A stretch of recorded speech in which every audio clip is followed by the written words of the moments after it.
Voilà, assalamu alaikum Wambendar de Jama TV, assalamu alaikum téléspectateurs de Jama TV encore une fois. Et kala andunoɓe hande hiɗen ɗo 22h, bon malheureusement 23h moins yoni déjà si fuɗɗen émission men on mais kon ɗon andi wonde aray piiji ɗi no piiji paƴanni donc aɗa weltanike Jama on fop kala fanoɗo gilalaw andude ce émission ono laati so Allah jaaɓi hiɗen ɗo enen invité ɓe men ɓen ka sen men yiɗaɗo wonaɗo e darede partout aduna Allah fewndo ɗo surtout ma Europe en salminiɓe fof wonɓe darde toon ɓen salminen kadi wonɓe nadde ka Play Store nata ka Jama TV ɗaɓɓita c'est-à-dire nata ka paramédic ɗaɓɓita application Jama TV on daramo ka télévision direct ka téléphone ma daramo kadi ka page Facebook haray ɗum ɗo ɓen ɗo fof salminama haray hande noon en ala ɗuɗde haala kan en toriki Allah e kala mo Allah teggi sattede mum yo Allah itti hoto jam moƴƴere kala nangaɗo soka yo Allah yaltin ɗum en inni kadi kala mo nanɗa hoorema en tout cas no anduno hiɗen arde ka Jama TV haray no wawi participer numéro téléphone on no exige oto participa o waɗa 78 o waɗa 116 82 38 78 116 82 38 o participa o yewta e Boubacar Horeya e Mariama Kankalabe par ce que hiɗon andi spécial promotion maɓɓe arɗen hande e ñande julde e bimbi julde ka maison de la culture Doutasek ko honɗum waɗanɗen ka maison de la culture Doutasek laaɓay joni ko honɗum addirɗe Mariama Kankalabe Boubacar Horeya laaɓay joni ko entrain ko jeeɗu laaɓay joni motoji ɗin ko honno gañorte laaɓay joni donc par ce que ɗo woni émission ndaroyiɗa ɗon hande mari émission hotren Fouta de mari émission ndaroyiɗa hande noon ko émission ndaroyiɗa mais avant yen ɗuɗɗin haala kan ha feƴƴita mi arta e Boubacar Horeya minna mo assalamu aleykum. Aleykum salam wa rahmatullahi taala wa barakatuh. Boubacar Horeya ɗa jang alhamdulillah yettude Allah. Hande kadi ari ardi e deftere ma nde wunjinta Jama on nden est ce que la wawi ande taw Boubacar Horeya si tawi kanko jooɗi ka plateau ɗo awan feƴƴu nokku goo a yiilan ni yima non ko Jama on andu est ce que ko an jooɗi ok voilà.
Voilà Boubacar Horeya haray jusqu'au présentation o minduma naya ami men ɗo e men fokkital taw par ce que poɗa on mais goto wata muña ɗum ɗon voilà numéro téléphone on déjà fuɗɗike sonude e ƴetta joni auditeur ɓe seeɗa men mi artay taw e kankala ɓe kanka ɗo présente encore une fois par ce que chaque mon feƴƴe ka émission des fois ka télévision Jama TV. Assalamu alaikum kankala ɓe. Waleykum salam DJ Bella. Kankala ɓe a ɓeyda e wawngoy. Waleykum salam DJ Bella. Merci hiɗay jang. Miɗo e jang. Mariama kankala ɓe. Naam. Kakade production kan. Kankalabe Kakande production. Kankalabe Kakande production. Pourquoi Mariama Kankalabe? Mariama Kankalabe ko tokora hajja Mariama Kankalabe journaliste be venka RTZ. Donc si mi fami ko hajja Mariama Kankalabe intidira. Voilà ko be woni tokora hajja Mariama Kankalabe sina dum min ko momi kundara Badiar. Awjulo ngi ara joni.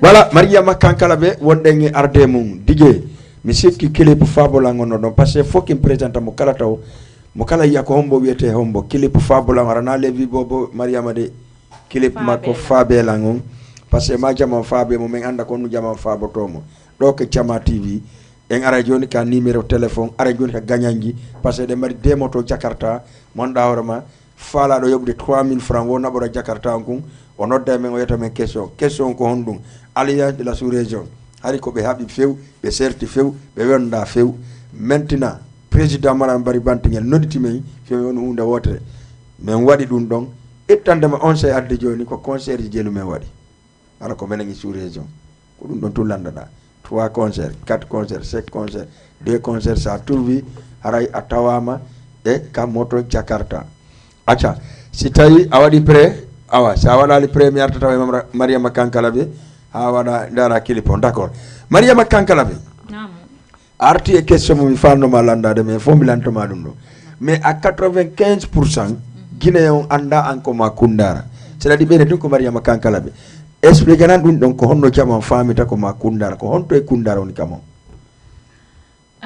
DJ Bella buyno wadi on jibilibi benna lanko fi on no Mariama Kankalabe no andi ko momi Kankalabe mi jabi kono ko tokora woni moton ko kundara Badiar Sambaylo woni kame kundara Badiar Sambaylo be kundara Badiar Sambaylo on fop on andi jaka Mariama Kankalabe ko inde tokora makko o notori kanko ko mo kundara Badiar Mariama Kankalabe ko ane hombo nabda e musique et art o art musique ko 2012 2022 da continue aron mais lawari Kankalabe ko tourne au théâtre pourquoi akida tourne go théâtre ngo jokkuda musique mi accitali de tourne go mi accitali ko woni tun joni andi piji din fop mo kala golle ko wadata harano yeli toujours beydagol jandugol e der golle de ko woni joni ko série ji di woni mi joude wona ma film ji ko me wadayno law kon tum pourquoi film ji golen do law kon kono di moƴƴa ka kecia non no moƴƴi ko woni tum ko escalier no ɓurdi kadi en plus kadi piraterie on no ɗuuɗi ka men ton ɗin film ji ɗon piraterie on no ɗuuɗi joni e piseji ɗin min tawi minen vedette ɓe men yo min wonu joni ka tournugol série ji d'accord tourno ɓayna tumoman série goto no wawi waɗede ɗo o neeɓa hara kon noon wona darede ara goɗɗo waɗi mais pourquoi joni akkiɗɗa ka série ji ka piseji duumiɗa e waggo musique tum voilà c'est ça musique on wonno lam welde dès le début kono mi ronkuno lawol no mi natira ka musique mi côté mawɓe am ɓen e côté ko wallito lam donc mi fuɗɗori noon waɗugol pese o d'accord ɓe arta joni mi natira ka musique acca ndaare Mariama Kankalabe Fabela DJ si a woni prêt donne-moi le clip s'il vous plaît.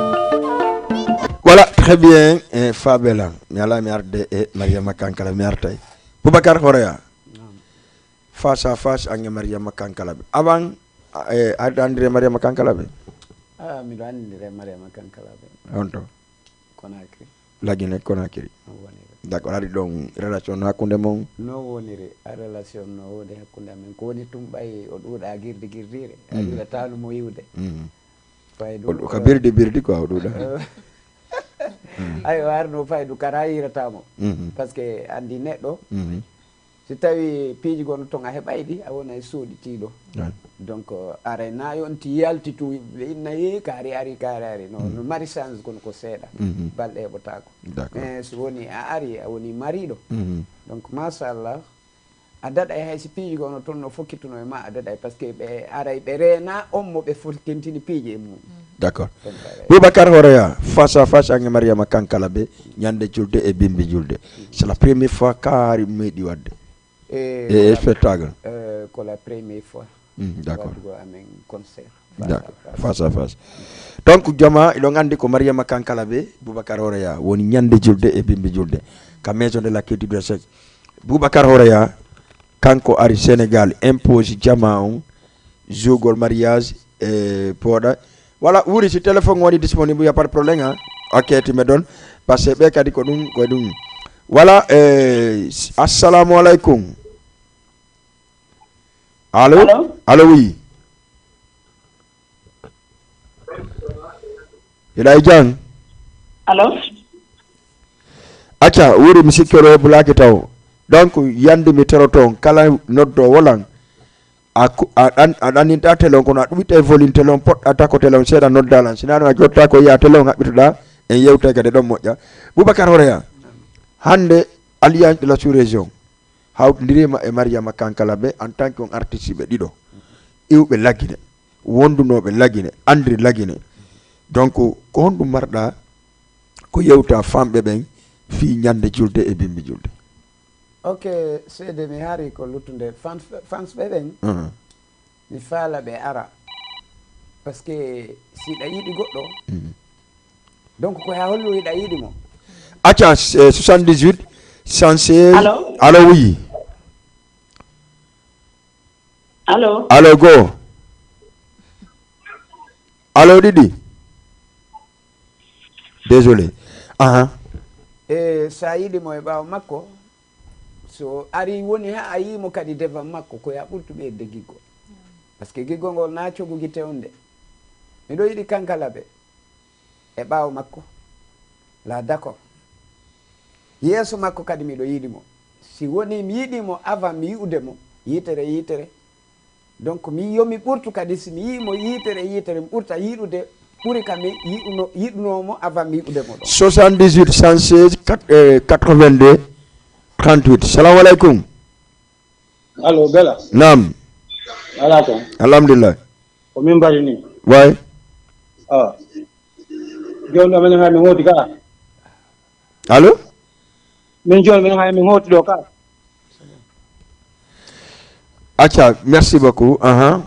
Continue. Afami. Donc ko mi toroto fans ɓe ɓen ko ɓe aro ɓe ako foti ko weli ɓay Allah waɗi Kankala ɓe yaltinaniɓe no weli ka wela donc ɓe ara kadi ɓe ɓurta jonnude doole par ce que ko fans ɓe ɓe jonnata doole courage amen fi kadi janngo kadi yoɓe nanu goɗɗungo kadi ɓeya kadi goɗɗungo d'accord donc haray ko ɗumitori fans ɓe ɓen d'accord déjà mi fans ɓe eno ɗi prêt parce que mi fallait de 50 sorties et 100 ticordi yaltina ɗi fans ɓe maɓɓe ɓe jikkodiri ɗi mi andi fewnuɗa jogiteke Dakar ata mi ara ɗon kadi Mariama Kankala ɓe Fabelan pourquoi o morceau Fabelan iɗa andi ɓay mi yaltini murtinan haala kan ɗuɗuno ka toile wono haala won ɗum haalaji ɗin ɗuɗuno ha andi ɓay mi waɗi fittiringo min e levi bobo aden nanno haalaji ɗin allez 78 116 allo oui nam salamu wa aleykum salam namarsude alhamdulillah on yeɓi kono ɗon goy kono ko miñan an won ɗon go jibi fiyato ko miñan an ah bon komoni ko danejo tay ko danejo Sadio na ça va ɗay jang to alhamdulillah jibi giɗaɗi si jong ko miñan an ko miñamma onoduna langande min ne haɓala mi hude jigeɓe law nangama moƴƴa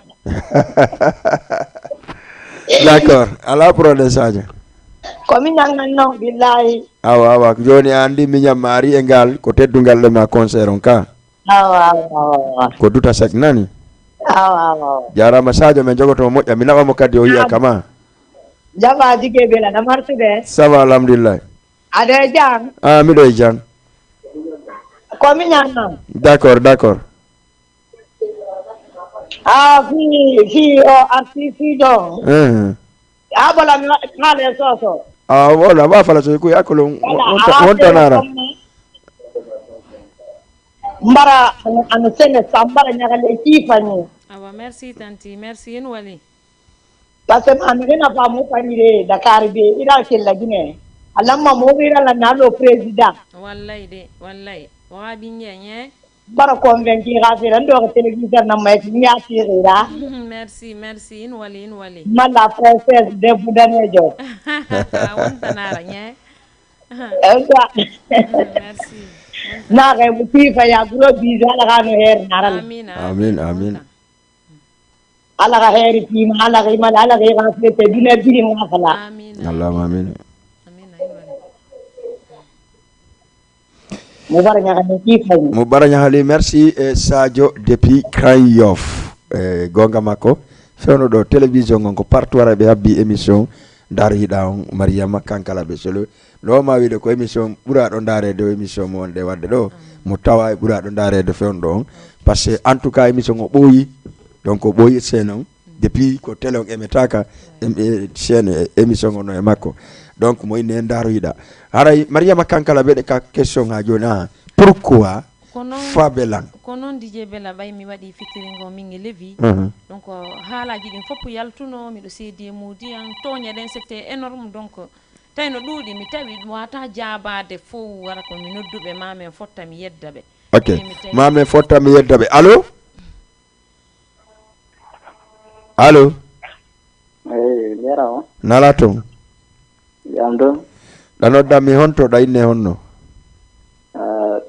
Sulaimana wala na région Tamba région Tamba ilay jang yamdo no marsu de ton moƴƴa onto alhamdulillah a faala yewde artijo Mariama Kankala be on faala ka mo Tamba ton miɗo haalade awa miɗo heeɗima andu yewta artisijon ko question mo adduɗo question ko moto falla alliance de la sous-région gila ɓe moƴƴintini ko concert ji jelu ɓe waɗi nantindaki na mi nantindaki alliance de la sous-région mi inni hiɗa andi hari alliance ko feere sous-région ko feere joni noon fof woni min waɗi hunde wodre min hawti nene min hawti baba ko minen joni en goldude ittande man nawi nanɗa alliance de la sous-région ko concert jel mi nanɗa min waɗi eyi est ce que miɗa andi ɗum d' accord question on ko ɗum ɗon le moto jakarta on ɗono ɗo mi anda d' accord mi sowdoytoma après question goɗɗo kadi ala question goɗɗo ko ala fe on ɗo ko moto ji ɗiɗi min faala hokketirde nduɗo lawotola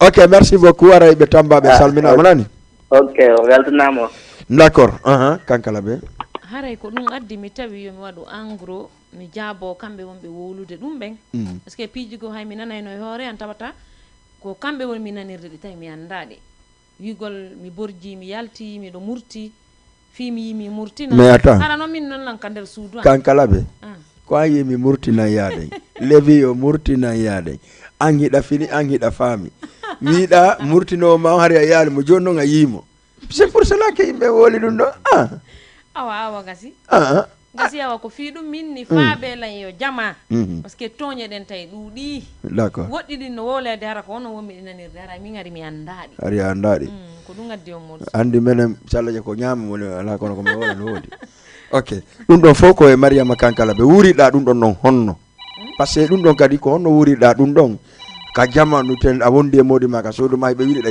bolji yalde acca mi yettato goɗɗo allo oui ok ko honno an wurinoɗa ɗum ɗon e hinɗa wondi e modi ma jama wiyaɗa bolji yalti et puis joni Agnelevi bobo no wodi ko woni hakkunde mon arana côté musique on ko honno wurinoɗa e ɗum ɗon minni ko honno mi wuriri non min probléme ala de min miɗo wonno free miɗo welti je n'ai aucun souci parce que miɗo wondi e modi an ko andi ko ɓeyni aussi yimɓe ɓen fof hutike ma nga hutaki hoore ma ara ya ala probléme kono ko ñande hutitiɗa hoore ma nden hara ɗa mari probléme min ɓaylan andi lan ka suudu han minge modi un problème ala minge famille ngon ella ala minge Levi Bobo c'est mon producteur ko mettre en ko producteur joan mi do andi ton kade tout va bien a joan ala ko DJ Belen wala tan d'accord mi anda joni kelipon ndaren pourquoi jama wi waray am murtiye mais attends kankalabe depuis fuɗɗa wadde art hande a naati e musique réalisation honɗo réalise ɗa carrément ko jamma o yata darata ko marama kankalabe réalise ɗum ɗo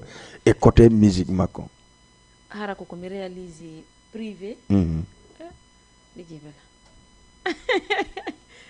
là je préfère j'ignore la question kankalabe lama sidi be jonno ɗo jori kede ka télé ka radio je le posais même question Pathé Moloko la même chose Petit Héros la même chose même comment dirais-je Sekou Ba Mariama Kankalabe no wawi wiwde wawata wiide gila fuɗɗi musique réalisali hay fuyi darnali galle wala waɗa soda auto waɗa etc Mariama Kankalabe ko réalise ɗa gila fuɗɗiɗa miɗo réalise depuis mi fuɗɗi ɗum ɗo ko neɓa wuri miɗo réalise miɗo réalise kadi mais wona min arata ɗo jawɗo manta hoore an ñande mi yaltintini ɗum ɗon wo ko onon kadi wolanta hoore mum d'accord c'est pas moi na min innata mi waɗi ɗum ay on hiya si Allah jaɓi ma on nanay AK 78 ɗan yetten goɗɗo ka ligne allo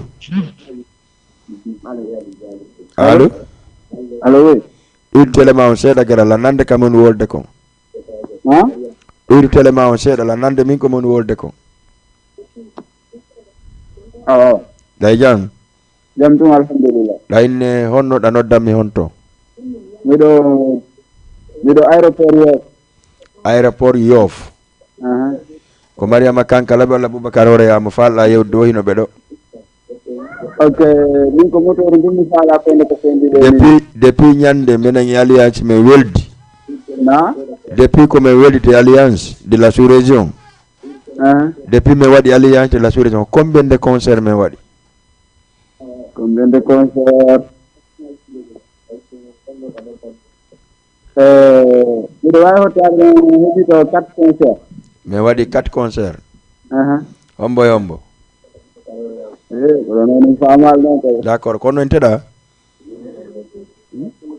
ko honno inteɗa min ko Oumar Ba depuis Yoff aéroport d'accord Oumar Ba so tawi tun ko ɗum Salla Diaye men noddoyta nani ok inchallah merci Oumar Ba ok Kankalabe voilà donc c'est-à-dire ko réalise ɗa kon ko après ko sati ñande fi mum hewti wo wolete d'accord Boubacar Horeya Mariama Kankalabe Boubacar Horeya face à face encore mi yeltito depuis fuɗɗiɗa musique par exemple artiste ɓe Guinéen ɓe fof kombo ɓurɗa hoolade ka yimugol sur scène yimugol ko weeli ka o ko sur scène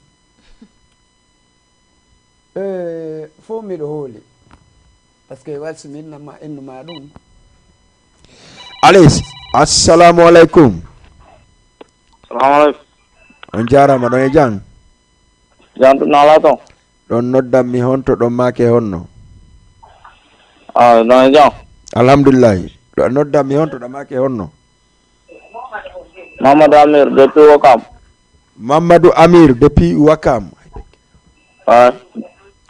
Mamadou Amir ɗon Boubacar Horeya noni Mariama Kankalabe noni ngawiro ɗon artiste de may ngom Mariama Kankalabe on hiwritama nala toon jantu no martude seeɗa concert on collège ñande julde bimbi julde centre culturel Douta Seck ok on jarama weltanama émission o no foti moƴƴo merci ko enen en ka émission so en ka concert si Allah jaɓi en ka concert de wolɗo faljata mi anda nobu Mariama Kankalabe siko on ɗum dayna en ka émission ok Horeya ta jalnande acca Horeya nam ouais donc wasi minni lan hooli fof andi fulɓe fof taɓen enen si piijigo laama an e hoore ma mum mi jooɗodi ɗo on ayi e hoore ma donc fuɗɗande ma e ancien ɓe ɓen taw miɗo wawi wiwde Sékou Ba Fata ko premier e hoore scène par ce que hedditiɓɓen mi suivali ɓe mi heɓali tan assitugo concert maɓɓe en direct ɓe fof noon miɗo andi ɓe kono noon premier taw Sékou Ba Fata ko goto ko premier Sékou Ba Fata ko Allah hirnomo yaafo ɓaynaka berɗo amita joni allo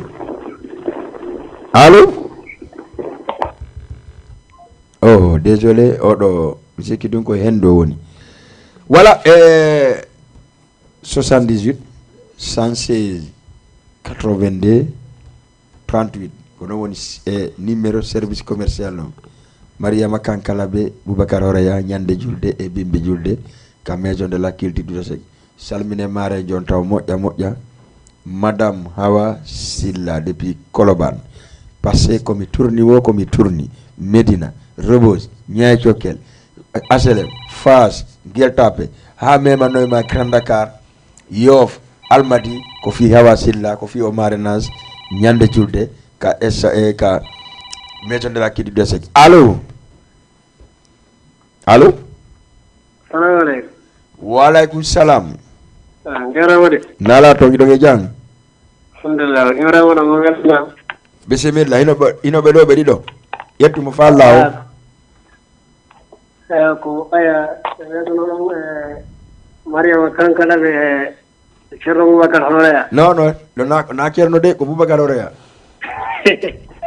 wonani ceerno nane eyo jetti hey ko jogui kon ko ceerno ni ko Mariama Kankala ɓe marɗoɗuma ko no weli kawela hoore men de waɗa e ɗum an kadi na ɗum addimo murtina yaade gon noon ko nu falɗa oya ko ɗon noon ko ɗon noon oɗo huɗotomiji ko heere seeɗa ko noon no tawi saka ko professeur ko malfa gonɗo bon merci hara yorama ɗo goyotunama d'accord merci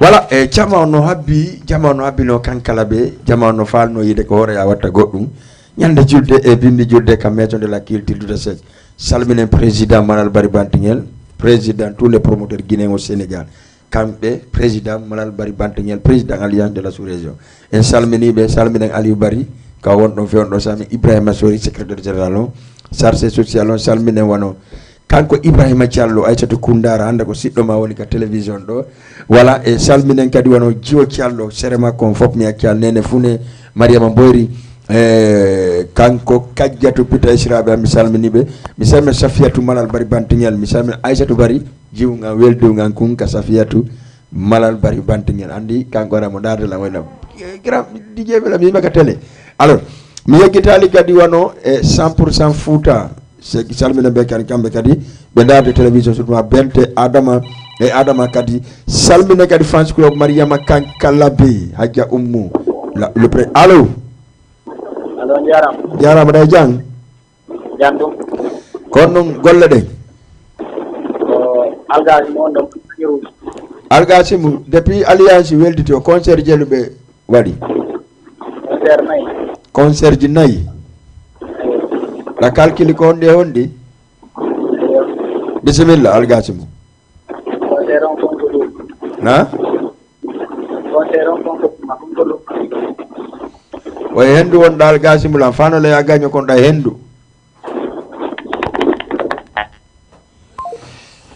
woko concert jo 4 merci Algasimu e Mariama Kankala ɓe hande a ari Sénégal pour jougo le spectacle jano monnaɗa hoorema jama fof no habbi monnaɗa hoorema en tout cas fop no soutainement par ce que en yi a naate surtout jano monnaɗa hoorema ko levi bobo won ton est ce que condition ji on surtout ɗi ko absettuɗa ɗi a hari a waɗa doute e majji no mi waɗa doute e majji par ce que ko maison jano woni ɓawa malgré komin tum e woɓɓe go ari kono woɓɓe no gandi maison jano no ɓawa ɓan yewti ko anduɓe sariyaji ɗin Allah waɗi sariyaji ko holluɗon kon e kamɓe koɓe mari kon no yaadi quoi donc ɓeyni c'est sûr et certain donc sa ɓeeɗo ko yimɓe faamoɓe annduɓe fikil ɗuman promotion si ɓe jonni goɗɗo contrat o janggi de karamoyde allo allo oui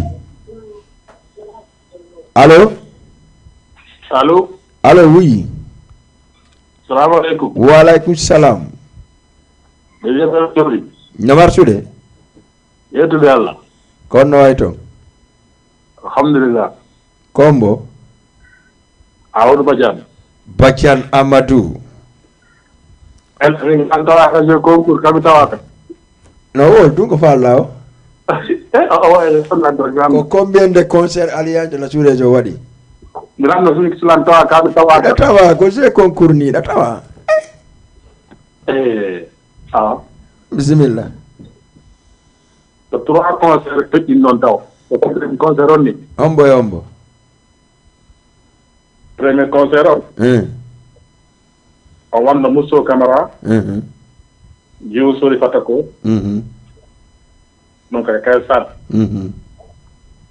deuxième concert Randu fata ko Thierno Mamadou Grand P troisième concert waɗɗo Nombaji Khadija Bari Zara Boy quatrième concert yo fokkentinni Mariama Kankalabe et Boubacar Horea. D'accord. Bonne réconciliation. Merci. Merci. Amadou Badiane. Johnny non. Na ya wolo fu si ko non tunga bi moto. Yini. Je suis à la télé. Oui. Comme ya na moto rande. Yini. Badiane si ko non tung a hebi moto. Non ko min dogintandu baɗa andina ha ye moto ha kan mo dugati wimi mi won dugati wimi a holi ni go warema mi wi premier concert wimi Mousso Camara jiwo sole fatako deuxième concert Habibou Fatako Thierno Mamadou et Grand P troisième concert Mbaye Khadija Bari Zaga Boy. D'accord. Quatrième concert pour Kentil donc à Maison de Culture du Tefek. D'accord. Mariama Kankalabe et Boubacar Horea. Merci beaucoup. Il y a 4 concerts. D'accord. Amadou Badiane, oui, mais c'est qu'on a hebi moto. Ah d'accord. D'accord. La holi ore mati.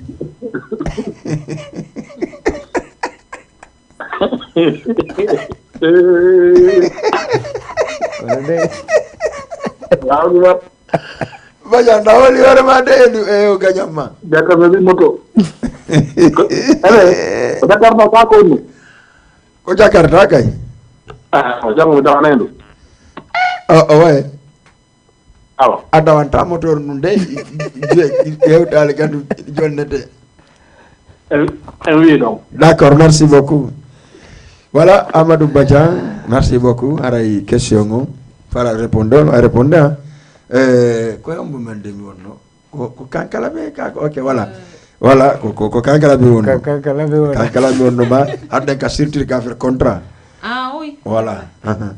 Wila bon on laɓi contrat mum min jangi parce que maison ngango min gollata ɓawo kayti na noon fi innugol koko sariya ma ɗuma mais quand même mi signe contrat kam mi golla taw ɓawa min jangi contrat on min tawi c'est validé en tout cas minen bonirta sengo amen parce que no andirɗon noon si min bonni on duwa rewde sariya on e hoore amen wona noon minen kadi si min son bonni min rewna e sariya on e hoore men yalla dande sariya terkema e Allah moƴƴinan en haran yaali hay nokku non sariya menen si min wi sariya wona ka laamu mi andi ko c'est lignon o lignon way acca ƴetten goɗɗo ka ligne salamu aleykum allo d'accord merci Mariama Kankalabe ko honɗum préparanɗa ɓe famɓe ma ɓe tawɗa ɗo par ce que ayi accueillon aéroport ayi no ɓe nadirima ka hôtel ma no ayi ko ɓe wonma vraiment ko ɓe dari kom ko honɗum marɗa ko maranɗa ɓe welo e fijo ndaaru no ɓe habborilan noon mi hewtiri noon kadi hara yiɓe fof maɓɓe yiɓe invita o tagoto tultu par ce que ɗon anndi neeɓi haa mi neɓama noddede fiyargol sénégal si allah laatini e ngal ɗo avec alliance de la sous région donc haray DJ Bella mbiɗa waddori ko lannata ko lellata kamɓe kadi yoɓe notoro doole wono no doyen Boubacar Horea holliri ɗo ni si a hiɗi goɗɗo a hiyalimo so ari ha andi o hewti koya yew ɓangina giggol ngol haray ɗum noon ko wonnum koya yew sutena on tigui andinamo franchement adu a hiidemo tawi hiɗa ga ɓaawo makko donc o ari noon koya yew waɗon face à face hiidon andidiron fijon waɗon no weeli kawela ma murtinan suuɗo ɗe no weeli kawela acca assalamu aleykum salam aleykum salam no marsude ɗay jam jantu golle e galle ɗa hinne honno ɗa noddammi hon to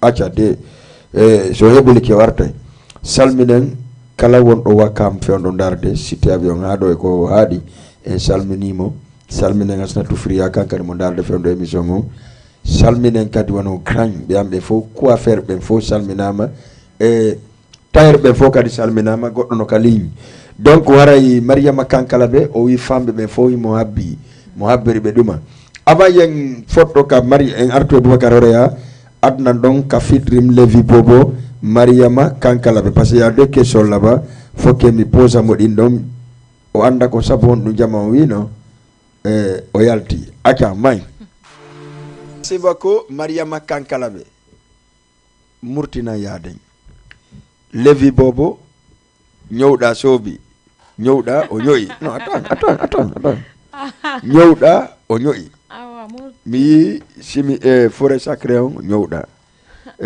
gude ngara ɗen o ñowi mais pourquoi est ce que ɗo yimɓe ɓe wiwma par ce que et puis gimol ngol kadi a wi hay goto wawata wadde hay fuy levi murtina yaade est ce que naɗo jama o wi noon vraiment y a quelque chose entre toi et levi a waray ko ɗum yo ɗon noon a wiɗa honno il faut laɓana jama mi wiyade min mi yimo joni si tawi ono mo jettiri no falira ɗon noon haray mi tawtiyamo acca ƴetten goɗɗo ka ligne artegue Boubacar Horea nano mi ƴettiri dey ko jama woli ɗum noon juste ko kilippo jonni ɗum alo wi salamu aleykum waleykum salam wa jije no marsude eɗa ɗa noddammi hon to ɗayne honno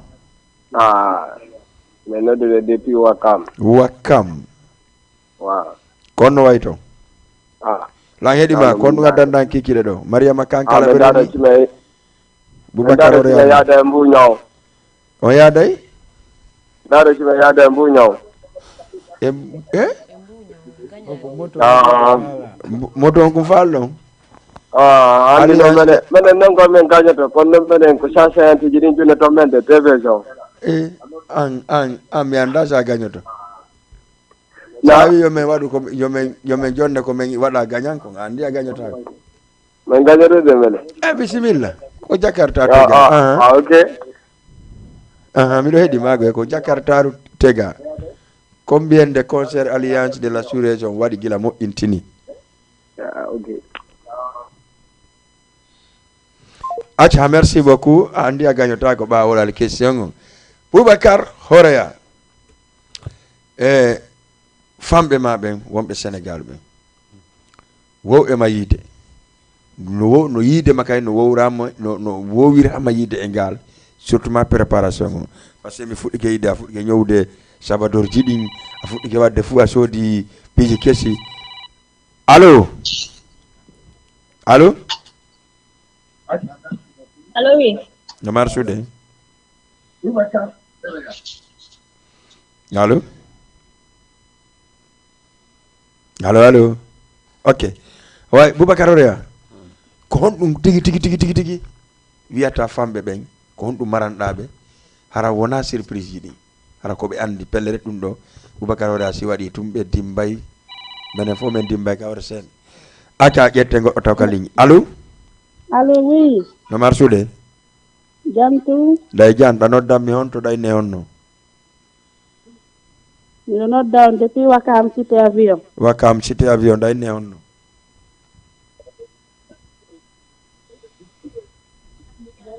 allo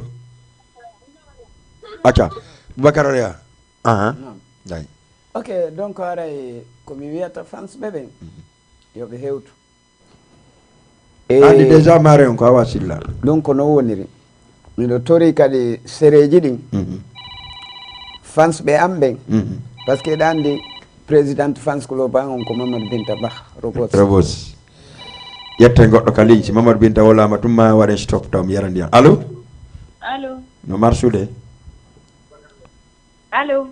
allo oui ɗay jang ɗayne honto ɗa noddan mi honto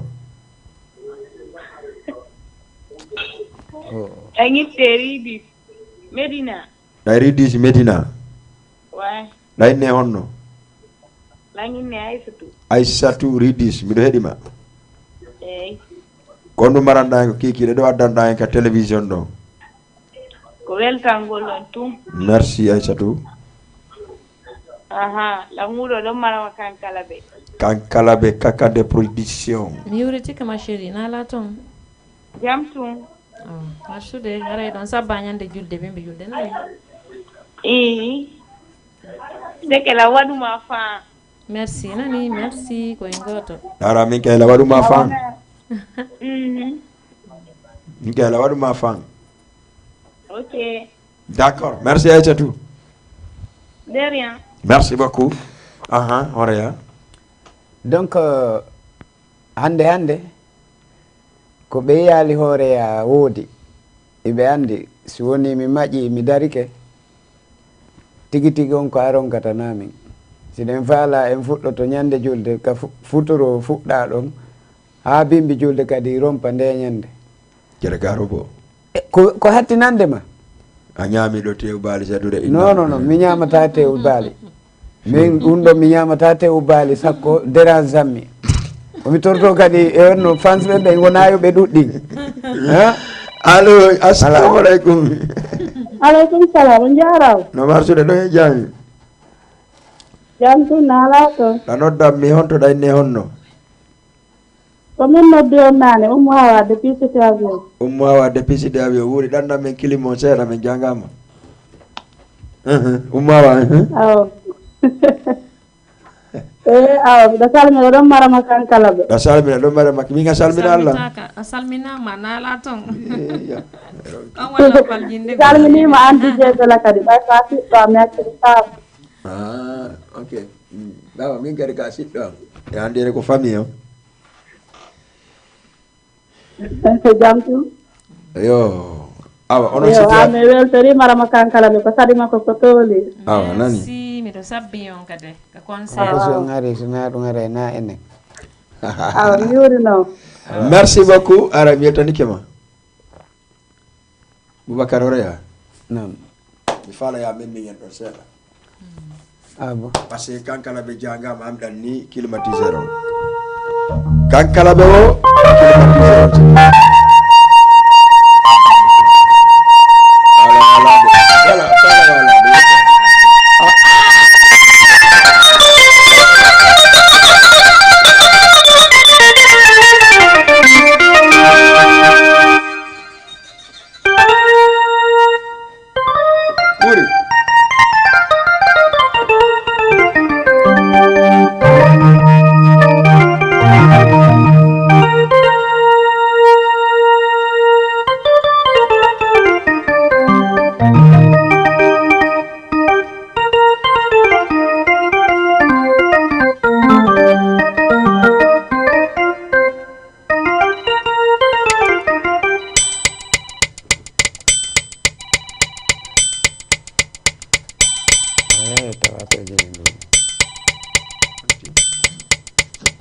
Assalamu alaikum. Wa alaikum salam. Jaram de nala ton. Ino e jam. Alhamdulillah don jam ton. La nodda mi honto dayne honno. Menen ga alhamdulillah menen jam. La nodda mi honto da wiye honno. Nini meden jodi Sengo West Foire. Sengo West Foire do darde tele on don la. Meden darde on don vraiment are men salmini don Mariam Kankalabe vraiment are meden bigup mo moƴƴa moƴƴa. D'accord. Merci on jarama. Are inshallah ko goto are nyande julde bindi julde yalla tawna e hore jam. Allahumma amin.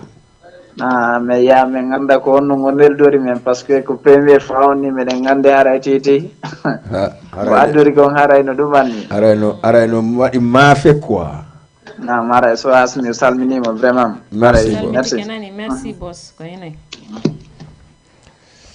may horeya may poɗar ni ke mun ko muñ acca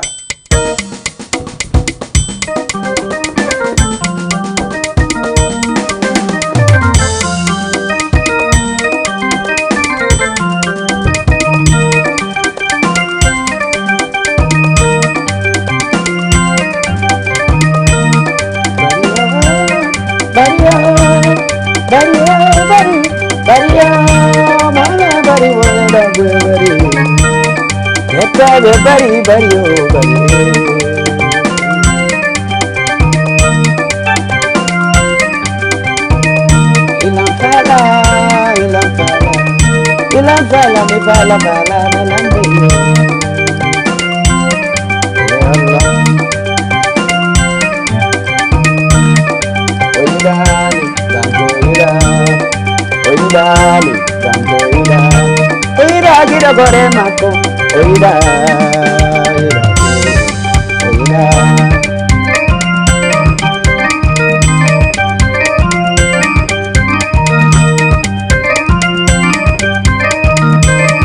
Deya narino nene, iya etiga gade.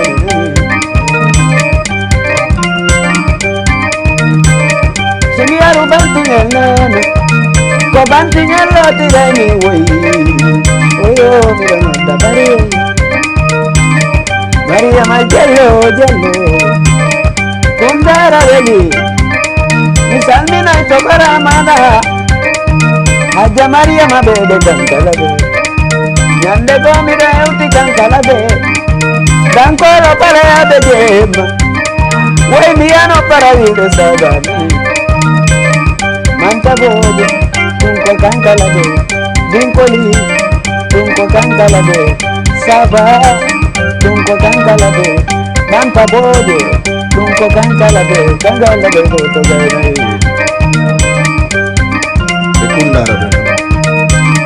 Kundara ni ade, tetermede adu jema, nyanda domire adu sare boyido, sambai lo wali ade.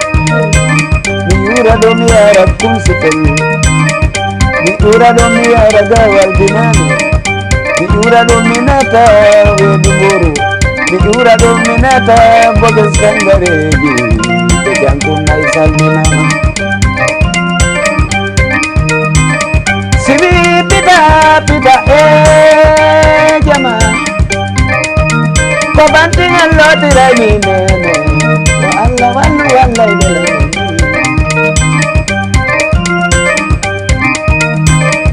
Urigido jama jara ko Allah rana kaina danda Wuri Jama TV nan ko Allah rana kaina danda o kora jellal balde asika nyanta ga yego tone ko asika da tage de dige gala sibani adama untaga Kai mama amu alima okende kama musike mama Midare misera nene Imijino mirata Kota ubenira Ini mauda jinda ojema onda moka kata imam Kandela sigogo Siongala nialani Amin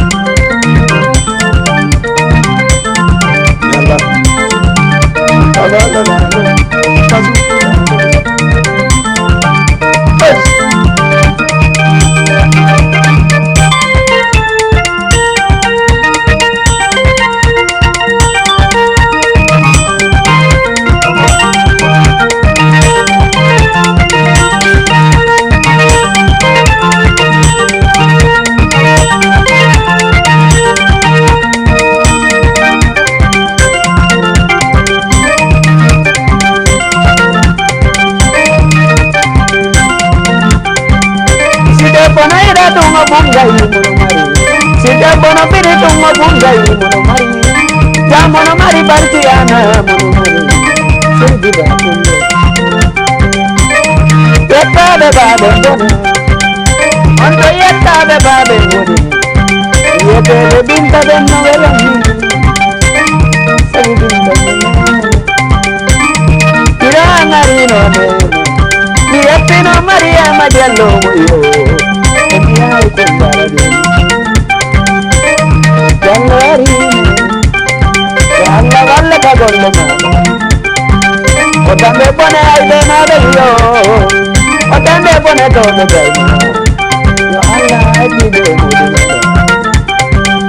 yandi wata to ala Maria ma yo la de na mi do di hala Hola de nami manigabo araba mali ore ako aju munjetu wenne no yini la mi dai mone wenne no yini la mi dai mone wenne da ore ya forza tamo wenne da binta tam forza tamo sabuki go forza na mata digo bela yo don kana ai de Voilà, merci beaucoup. Aybe membe wata fillito en jokkugol. Voilà. Parce que fewdo do acha yette goddo galigi ne bata wayno direnga. Allo. Allo, assalamu alaikum. Wa alaikum salam. Ko DJ Bella Joli. Wallahi. No grand frère, day jam. No marsude. No wutti no buubi. No munya. Ok, yaray ko Moussa Vieux taximan depuis Wakam. Moussa taximan. Voilà. Day jan. Jantung grand. Yo, me de hedi ma Moussa. No wakin galo wadi. Wa wakin gali be janga. Ayo, mi do salmina be fou na o mawo. Ah, be fou be salmi tike ma grand frère. D'accord. Bay dan ni sangani gingal ko Bella Joli sangani Bella Joli ko gingal. No, kingal ko en hawti si Allah jabi ka jula wo on hebay plateau do inshallah. Inshallah rebe ngabdi frère. Il y a pas de problème. Donc pareil ko ajaji ko mi rehiro be invité men donc. D'accord. En de bienvenue. Merci beaucoup. Voilà ko toli mabbe. Voilà aray mi do okana don kadi copain an horeya Boubacar. D'accord. Voilà aray mi do okana don kadi maire Oumou Diallo Grand Dakar. Woni président groupe Mariama Kankala be. D'accord. Voilà mi okana jiol mabbe be ngon hasatu. Debbo yondo mo film fanda o. D'accord. Voilà mi do kadi Binta Ba madame Bari. D'accord. E ma ba madame Bari. Voilà aray mi do hero dal communauté Guinée fo. Jarama Moussa. Voilà aray mi do okana kadi Mariama kadi sonnama baydande fi makko fanda. Mi wata natude mi hero fo mi accama puse ko Allah hawti men ko. Ataway mo doka korosi man do. Kono woniri. Ala problème Moussa. Bon donc aray mi yuri ke fo nani merci beaucoup frère mi natno tun hero gol ma weltano invité men kadi ko. Merci beaucoup Moussa mi weltani ke mi salmina Sara Kingal e groupe Fowdal. Ok, yottoto haray bon donc rendez-vous voilà jour fête inchallah. D'accord, merci Moussa. Ok. Merci Moussa taximan, voilà c'est ça. C'est ko partenaire bien. Moussa vraiment ko pay ko kadi wakili ko toujours en tout cas quand ko taxi o jogi on abay jama on ka hireteo et puis o inna de concert go alaare ko concert DJ belay wodi. Donc haray tigi on kono mi yewtiri on non concert ko to wodi Sénégal partout au Sénégal. Ka tout à sec ka maison de la culture. Dun non ko Mariama Kankala be Boubacar Horeya. Allô? Oui, ça va? Bien, alhamdulillah. Ngi jam no welde? Mede family dun nani? Kiki dem. Wallahi no bubi do. Okay. Ah vraiment, la sorite ni como. Nam. Allô? Merci beaucoup. Daine honno da nodda mi honto. Men noto la Grand Dakar. Ada ini la wette ni do, mare matan kala be nang apres mo motja. D'accord. So, makro gambe. à la voix d'or. Merci ma chérie, merci beaucoup. On est ensemble. Okay. Kanko e sabu? Ansen kilipon? Kanko e sabu. Ndeysaan. Ko antum kono de? Sifirtay ko antum. Ok, d'accord. No, me yegitama. Ara yankadi da sabaka concert le nyande do yandar de clip on accu ya ton dara la face à face. E dum. Mini do ya landa de clip on des amis do haray seno ka concert ton hi dem face à face. Voilà, c'est ça. Ah, OK, voilà. I don't know that. OK, merci. OK. Kankalabe, Grand Dakar Fop fans club mon à 95% ko tongue Liberté 6 et Guédiawaye ay woni. Ko karje be woni arde be jipanoma. Voilà, aray maintenant jama on d'abord avant tout d'abord pression Fop no nodita jango et 17h. Ko honto non conférence de presse wadata kaka école Médine ko don conférence de presse wadata be artiste be do dido wonde ngi warande conférence de presse jango et 17h si Allah jabi hare Fop do noddita non fansi be ben yon no noddita pression kan halaka. Assalamu alaikum. Allo oui on jarama de yidon e jang janto on be dano dammi honto dayne honno. Mi ko Mamadou Balde depuis Wakam. Balde Mohamed depuis Wakam. Wa. Dayjan. Jan fuonale. Kana ka tayerjo? Na? Ka tayerjo? Me? No. Ok, d'accord. Mamadou Balde, mi wedima. Don hare la euro do artiste amen to do. Mariam Kalabe.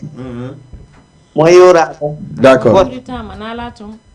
Jantung ambe. Ça va, mi do jam. Awara confirma me ngoti sa la jabi. Si Allah jabi lan sabbi ona. Si Allah jabi. Merci. Ara invitation ine on no invitation. D'accord, Mamadou. Balde Mamadou. Kuma kundara? Na? Kuma kundara? No, me kundawal. Ko angi ko no hauti. Marama ko kundara sambaylo. Si be bari tu ngara on fait eta yankunto. Merci beaucoup Balde Mamadou. Merci. Ok, haray fansi be fonno ta chango si Allah jabi Chama TV teleji di Fop nyalali mu de inde tele hay goto ko teleji di Fop no notta jango à partir de 17h be men arka école Médine mi wala conférence de presse mo 30 minutes si Allah wala no jabi 17h 0 conférence de presse on fuɗɗoto haray mede souhaite kala média yaay do yaw law. Allez, assalamu alaikum. Allo oui. No marsude day jang. Janto alhamdulillah. Dayne honno da nodda mi honto. Mi nodda do e Wakam quoi. D'accord. Dayne honno. Haruna Diallo. Mr. Haruna Diallo. Oui. Day jang. Day jang alhamdulillah. Hino do kankala be hino Boubacar Oraya. Kankala be mi mo do mi do hiro mo don ko afima ko dole do quoi. D'accord. Merci mi wurite kenana. Diallo hore ya ko haray kare ko godum. Ko bari yettade daytanem mo Diallo de. Way non de. Weltanama. Weltanama don dole mi do kala don boy jimen mo fo dédicace. D'accord. Karim e Zokana e Uz Boyen.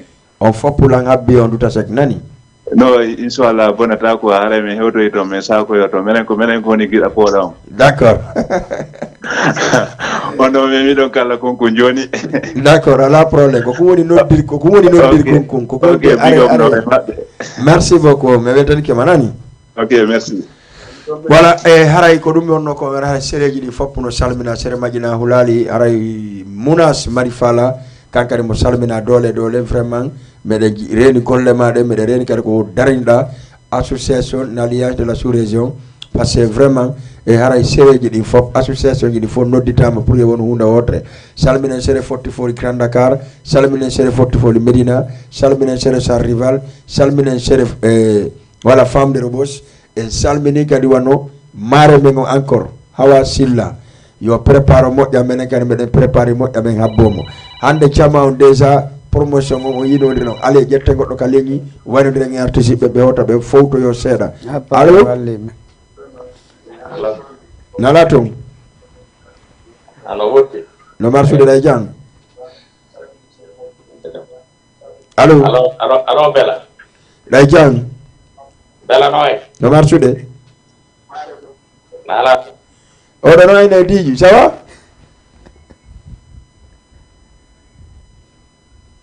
allo ok oɗo mi sikki ɗum ko Diju Medina ni merci ɓe masi ɓe salminama salminen Diju merci par ce que ɗo ko konngol ma ni aka haray tigi tigi on ko mi wata wolande ko rappeligol noon demain si Allah jaaɓi école Médine à part de 17h ko conférence de presse onon e Mariama Kankala ɓe Boubacar Waraya le président alliance de la sous-région président Malabari Bantingen allez assalamu aleykum Allô? Allô, oui. Oui, DJ Bella. No marsude ɗay jang Ça va, Noël? Alhamdulillah, ɗa noddami on to ɗayne honno Ko Fatoumata Binta depuis Wakam. Diallo Fatoumata Binta depuis Wakam. Allô? Kankala ɓe Boubacar Waraya. Weltani moƴƴa ma Mariama Kankala ɓe. Waɗi mo fa moƴƴano Ndeysaan. Merci nani bon courage seeɗa mi wulla quoi ayse mi wulla e jooni non to waɗu ɗum jaaja sa waɗali ɗum o wulla e jooni omo wowi wullude hannde ka hôtel fof ñalla ngal fof mo wullude non ɗo mi deejimo hannde to waɗu ɗum ñin arɗo hiwri mo wila waɗuma fan wo o wulla mi danki ha mi ronki na wa inno bon la waɗuma fan wo o wulla mi danki ha mi ronki non awto waɗu ɗum ok d'accord merci arami meɗen habbima ñande julde nani andi si tawi goɗɗo ɗa yiɗimo a yiyimo tum mo arde waɗugol golle ɗe yiɗiɗa ɗen ko yaw suutanamo kadi par ce que Mariama kono heɓiri yimɓe wo kono heɓiri yimɓe ko noon tun jama on andirta en tout cas ɓe sutani par ce que ndaari ko ɓale ɓe sutani Mariama Kankala ɓe waɗa levi boboy hande ene kadi sen ari ko ɗengal men normalement ɗen duwamo sutanude andinen ɓale ɓen koɓe waɗi kon ko récompense ɗin ɗo yoɓetenɓe ko sen ari en concert on heewi tew ɗum ɗon film aji ɗi yeehi hollama levi boboɓe ɓurta courage ade wallitagol artiste ɓe men guinéɓe men voilà merci beaucoup aray mi salmini simi tewtike tun ɗon ɓe téléspectateur ɓe ɗo e yiwata ka ligne ɗo Mariama Kan la rende a fuɗɗike wawde sa ronka seeɗa mais ɗo c'est comme ça Sénégal cucci comme ça sa ari ara famɓe no falama yiide ɓe yiyatama hay ɓewɗoy ka concert wonde ara sécurité no ɗuuɗi toon fi bon ɗandi sa addi goɗɗo ara ɗa huuli piji ɗi fof par ce que ennemi ala ka yiwrata acca ƴetten maintenant dernier auditeur aray e yumani allo oui en jarama tan to alhamdoulillahi ɗon e jang yettude Allah no golle ɗammake honno ɗa noddanmi honto mo janto ba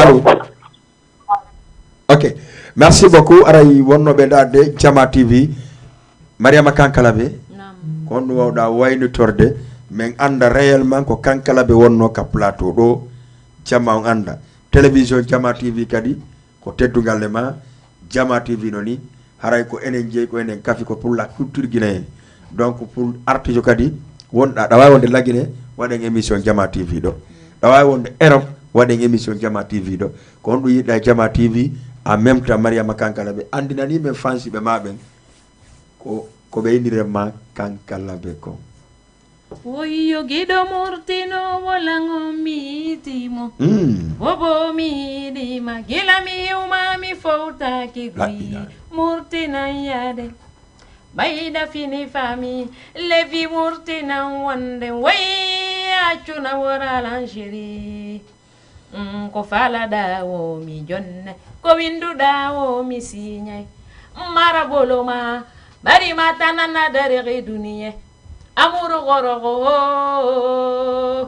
avion to dari kanama woto to dari kanama dunia miri to dari kanama awa woma levi lunyi eala oh Maria mayo ginenira kankalabe ibara namurte levi boboyo gamenira ifambara namurte Maria mayo ginenira yo yala ibara namurte goi noveli kavela igol noveli kavela labal noveli kavela tetungal noveli kavela hande kadi belele unyambai Maria majallo nati kankala be kakande prodo si o hewti fo no welti worbe ben no sabbi jube ben no jenti fijundar no sati be yidi lambe holli be banni lambe jeji be toni lanka kammo mi weltani ke yidu be lambe noveli kavela kela gol noveli kavela e noveli kavela beko no foti ka fota e noveli kavela dunda noveli kavela ne mare makankala dunda noveli kavela honmo no yewta ko tele on denga dunda noveli concert noveli kavela aja kono wonda waytade fambe ma ay kono wonire hiwri ke kade kala wonbe darde o saydo mi weltani kebe ko yetti tam mabbe en kon dargol Mariama Kankala be e Boubacar Oreya Jama TV do ha e o leer do parce que hino nibbi hara en wiibe albarka mabbe be jaarama ko kambe woni fi amen ko kambe woni fi Mariama Kankala be ko kambe towni fiyan ko kambe jandini lammi wiibe be jaarama sede non be jaarama hara mi do invite be fopp mabbe kala wondo landarde o saydo e kala wondo fanjo Mariama Kankala be himo invita ka centre culturel Douta Seck nyande julde e bimbi julde hara yiden wondi wata goto tout on va se faire mourter là-bas ne nyande ko yaw murti non lami do faala murtude mi wona Dakar mi anda do si neba ko murti no wona ton accitam mi hota hara ko yaw sute non lan dole mi do invite on fop mi do weltani fans club Mariama Kankala be jodi be leydi Sénégal mi yuri ke président on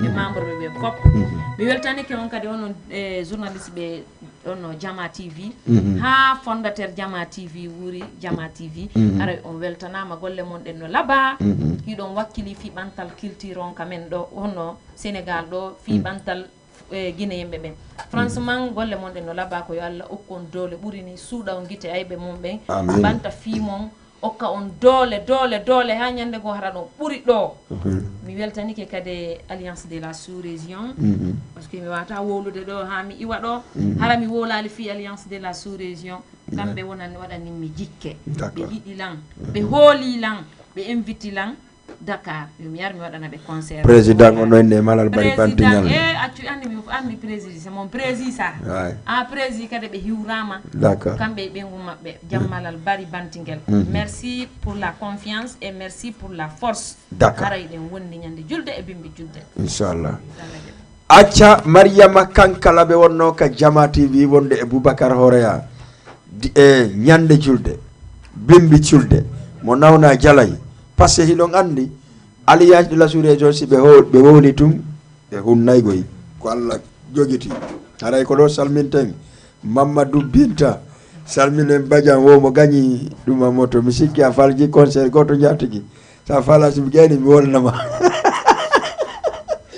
wala haray tigi on vraiment nge salmini téléspectateur be fop wona o ma o merci aussi à Mr Lamarana YFDG kankadi fe on do mo kanko ni chauffeur jo kanko woni me jindinde kala ko woni ya ton salminen c'est ça arrive encore une fois parce que vraiment faut salminer mi do anda wada gallu mi do fami kono wada doy donc c'est moi qui commande pas toi il a fallu sa ngongi no ya wala da danda acha ci fe ido mi salminay association jini fop wona o mawo mi attana le 3 décembre l'anniversaire DJ Bella Joli non ça va Sophie le 3 décembre ça la jabi hara ko onon e min anniversaire woni leñande parce que do ngandi anniversaire Jama TV on kadi aray mais anniversaire DJ Bella Joli non Kankala be ko le 3 décembre c'est une concert molana do leñande kadi bayda andi ayka menen voilà haray Boubacar Oreya wadu ko faala wayno do de ko may do ko anjeyi ko télévision mani fait ce que du acca may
Dago, Yatago, Anto Bayara,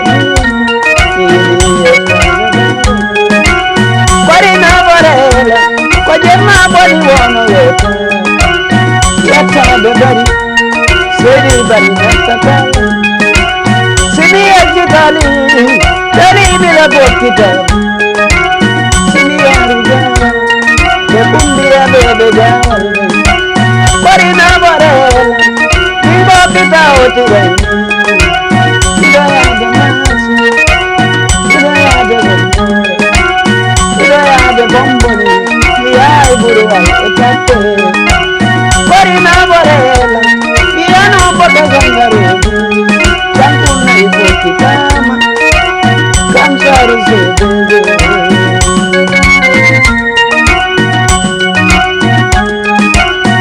Jama Jarama Jama Bibi de Olora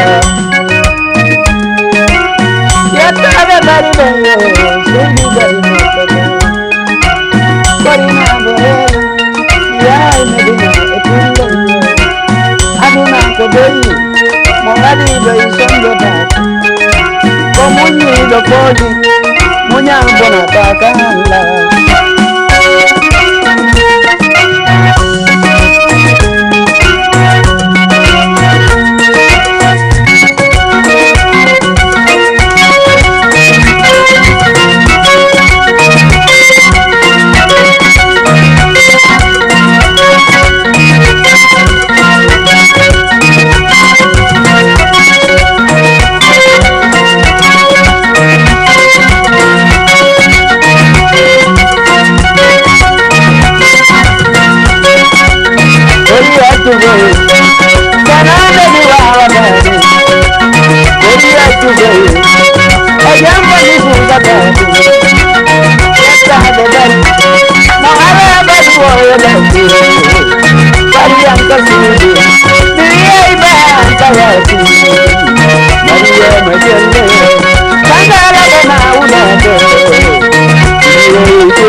Thank you. Merci.